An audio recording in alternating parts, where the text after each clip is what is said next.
Hi guys, welcome back to my channel. My name is Cassandra if you're new here. If you're not new here, welcome back and thank you for sticking around. So today I'm actually going to be doing a video about betta fish care. I call it betta, sometimes I call it betta because I'm trying to actually say it the correct way. But today I'm just going to be talking about basic care. The first thing I'm going to be talking about today, the most important thing, is tank size. I see a lot of different things where some people think it's okay to keep a betta fish in a vase or a little 1 gallon container or even a glass bowl. And as though the fish can live in there, it doesn't mean they're going to be comfortable. I would recommend nothing smaller than 2.5 to 3 gallons. When I first got my betta fish, he was in a 1.2, I believe it was 1.2 gallon container. I had him for about like a week or two in there, and then I kind of felt bad for the poor little guy. So I went and got him a 3 gallon container. That was, so much better. My brother has a betta fish. He's in a 5 gallon. He has a couple of neon tetras in there as well. I currently have my betta fish in a 10 gallon glass tank. I went with a 10 gallon glass tank because they're actually cheaper than you might think they are. They're usually cheaper than the 3 or the 5 gallon or even like the edgeless like 1 gallon containers. You can usually get like a 10 gallon container for around $20. The next thing I want to talk about in this video is water temperature as well as a filter. So I'm putting these two together because that's like the equipment that you need in your tank. So you're gonna need a heater. I personally use the Tetra glass submersible heaters. They go between 78 and 82 degrees. They are preset, and there's a little green light if it's between those two, or those like 5 temperatures. It's between that range, there will be a green light. If there's not a green light and it's a red light, that just means that it's either too high or too low. So that's something that you want to be careful of too. When you do get a betta fish, you do need a heater. That's something that I see a lot of people don't get them in a heater. I mean, some people keep them in a glass vase and that sort of thing, and that's just not fair for the fish. The next thing is filtration. A lot of people don't know this that are just starting out in the hobby, but you can't just do complete water changes. That's not healthy for your fish, and your fish might actually die from that. You have really good bacteria in your fish that builds, or in your fish tank that builds up. It builds up in the filter. It also builds up in your substrate and on any kind of decorations that you have in there. So it's really important that you keep that good bacteria in there because that's going to protect your fish. Now with a smaller tank, you obviously need a smaller filter. Betta fish kind of come from really shallow waters. They're really still. There's not a lot of movement. So you do want to replicate that when you're thinking about getting a filter. So I currently have a Tetra filter. It's between a 5 and a 10 gallon. That's like the size of the filter. And you can actually adjust the speeds on the back of the filter, which, is great because I always put on the lowest speed, and that's perfect for him. My brother, as I said before, he has a 5 gallon tank. He was able to get away with a smaller filter. This small filter was specifically made for betta fish, and I don't want to get the name wrong of the company, but I believe it was a Magitarium that actually made that filter. They also came with like a little water heater, which again, you can get a smaller heater. If you have a smaller tank, doesn't mean you should get like a 1 gallon tank because you probably won't be able to fit a heater and a filter in there. But anyway, the point of this was he has a smaller tank, he has a smaller filter, and the filter is, a really low flow filter specifically made for a betta fish. Now, the heater will cost you it kind of depends. So that heater for him, I think, was between like $6 and $10. So it was really reasonable. My heater was about $14, $15. I saw them for like $16. And that's actually the same price as well for the filter. So you're just going to want to make sure that you have that in mind, that you're going to need a filter and a heater as well. The next thing that you want to talk about is food. What do I feed my betta fish? Now, if you go into Petco or PetSmart or any other fish store, they'll probably just show you a flake. But actually, with all fish, they need a variety in their diet. That's just because from the different foods, they're going to get different minerals, different vitamins, and they all have their own specific benefit. So I don't think that you should be feeding them just one thing. I think it'll also be more fun. I mean, you could live off of like chicken and rice every day, but it doesn't mean that you want to, and it doesn't mean that you're going to get all of the vitamins and the minerals that your body is going to need to get. I have a couple of my favorite foods here that I like to feed my betta fish. Again, I like to switch it up with their food, so sometimes I'll give them some brine shrimp. Again, I don't feed them the same thing every day, so I like to switch it up. Brine shrimp is really good, and this will last so long because you don't want to feed them too much. You know, they can get bloated, and fish typically will just eat as much as you give them. So if you offer them a buffet, they'll eat the entire buffet. That's really bad for your fish, so you definitely want to avoid that. If you want, comment down below and I will do a video on avoiding that, as well as how to treat that, because we're all a little bit guilty sometimes of overfeeding our fish. The next thing that I feed my betta fish, I feed all my fish, a different variety of pellets, flakes, bloodworms, brine shrimp, that sort of thing, but this is just for betta fish, obviously. But the next thing is Bloodworms by Hikari. Again, I really like this brand. I really love that they have this at the top, so you slide it open and you can just kind of pour it in as much as you like. But bloodworms are really great for your fish as well, and they absolutely love them. I wasn't sure if they were gonna like them or not, but they love them. I also like to feed them pellets. Sometimes I'll give them flakes. I prefer pellets over flakes. I don't think there's really a rhyme or reason why. The big thing is just the flakes that I have for them are so small, because betta fish are small, that they kind of get everywhere when I open the cap. It's like they get stuck. It's like they get stuck in the cap. So the first thing I have are these Tetra Vitamin, and it's a flake medley. And I believe there are bloodworms in this. Oh, there's krill. So there's little pieces of fish in this food. My betta fish really likes it. But I'll show you kind of like when I open the cap, like, do you see all that? And I will always clean this once I do that. I have to vacuum anyway. I'll always clean it off, but I think they're just so tiny they get stuck in the lid, like when you're turning them around and stuff.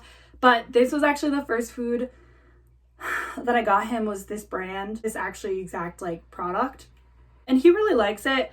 But again, as I learned, I just, it's better for your... It's actually the first product that I ever fed my betta fish when I first got him. This was the only product that I bought, because in the store they told me, oh, just give him this, once, twice a day, every other day, every 3 days. I personally feed my betta fish once a day. I feed him every morning. This is what's worked best for us. In the past, I was feeding him every other day, but I wouldn't want to eat every other day, so I can imagine he doesn't want to eat every other day. And if you're not feeding him, you're not overfeeding him, you're controlling what he eats, it should not be a problem with overfeeding. Again, I can do a video on that. Comment down below if you'd like to see that as well. So again, that's what I want. This is the cheapest brand, but I don't think it's bad stuff. I mean, my betta fish loves it. I've never had any issues with it. And then I also have these. They are the Omega-1 Betta Buffet pellets, and he loves these, and I love them too, because they're just little pellets, as the title of the product would state. And I just love these. He loves them too. I love them because they're just easy to give him a couple, and I can watch him eat them. And if I think he needs more, I can just drop another couple pellets in there. And it's just really easy. It's really clean. Those will last a while. And Omega-1's actually a really good company. This is what I feed my goldfish. This is Blackmore goldfish. I can do videos on them as well, and I will in the future. So it's made with fresh seafood. They're floating pellets. He really likes them. And that's what I feed my betta fish. The next thing I'm going to be talking about is lighting. So I personally don't use lighting in my betta fish tank. Well, that's a lie. I actually do use lighting in my betta fish tank. I only use lighting for a couple hours a day. They, again, where they come from, they get a lot of shade.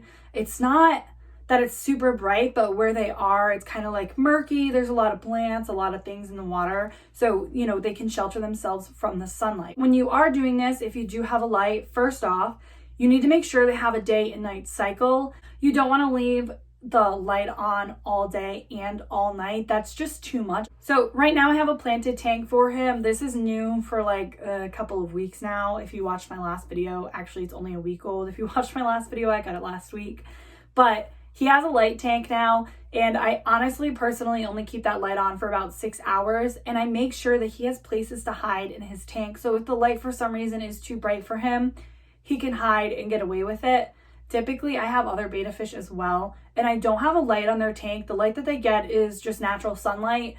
And again, you just want them to have places to hide. The next thing you want to make sure of is that they have adequate decorations. Again, in the wild, there's a lot of things in the water, a lot of things for them to explore, but also a lot of things and a lot of places for them to hide. I personally like getting them a betta leaf. You can get like real actual leaves that like will float kind of in the water, or you can get a plastic leaf that you can suction cup onto the tank, and that's what I personally do. And my betta fish rests on it. Like he doesn't lay completely flat on it, but he goes on there and you can tell that he's resting on his leaf. He really likes that. If he wanted to, he could also like hide under it as well. The other thing I got is a big log for him. He can go and hide in the log if he wants. And then fake plants. So I don't have a fake plant to show you exactly what I'm talking about when I say no sharp edges, but there's gonna be 2 different types of plants that you can decorate with, fake plants obviously, at the store. One of them is going to be like the plastic, like the harder plastic ones. You'll feel them, they'll feel like they have kind of like sharp edges. Those are the ones that you want to avoid. Those are not good for your fish. Betta fish have very sensitive fins, so you want to make sure that, you know, nothing's going to be in there that it's going to cause them to get stressed out, for their fins to actually break. The second plants that you're going to see for decorations are going to be really soft. They're almost made of like a cloth material. I'm not sure the exact material, but they're like a cloth. You can feel them, and you know, just make sure if you feel it and you are unsure of if it's going to rip it or not, it's probably going to rip it. It's probably a little bit too much of like a sharp edge or whatever. So you probably want to avoid that completely. And you want to make sure they have like a hiding place. So like a log or something like that. But with that, I do warn you, you want to make sure you're getting something bigger. Again, these, you know, betta fish have beautiful long fins. So you want to make sure that you're not doing anything that will wreck those fins or hurt those fins in any way. So hiding places, big logs, driftwood, anything like that is really good for them, and they will definitely appreciate it. The next thing we're going to talk about is substrate. What substrate do you want to use? Well, it doesn't really matter to a certain extent if you want to use like sand or gravel.